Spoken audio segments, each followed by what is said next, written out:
But it actually turned into somewhat of a gunfight between members of the cartel and the Mexican military.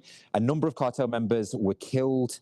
3 more were injured, including El Mencho. They were taken on a flight here to Mexico City, but they died from their injuries. And this man has been evading the authorities for a long time. He's a notorious drug cartel leader here in Mexico, leading one of the most feared drug cartels in the country.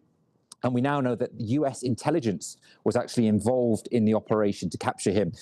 It's been a while now that President Trump has been talking about the need for Mexico to do more to crack down on drug cartels. He's been very angry about drugs being exported across the border, including fentanyl.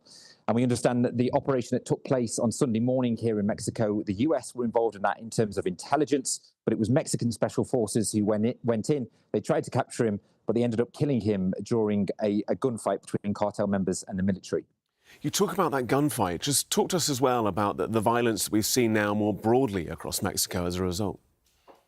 Yeah, it's been quite astonishing, really, throughout the day how this has escalated across the country, not just in Jalisco state, where this all began, but in a number of other states, including very popular tourist destinations as well, where we've seen plumes of smoke rising across the city. Tourists have been told to stay in their hotels. The US Embassy here in Mexico, they've warned US citizens to shelter in place in a number of states. We've seen a barricade set up by cartel members blocking major highways, vehicles being set alight, shops being set alight, and just general violence across the country. And of course, whilst it's a big moment to take out one of the biggest cartel leaders, you do have to question what cost this comes at, because right now there's a real fear here in Mexico about this violence and whether or not it's going to spread, and also the impact that it's going to have on the tourism industry, and even the impact it's going to have on the World Cup, which is taking place in just a few months' time here.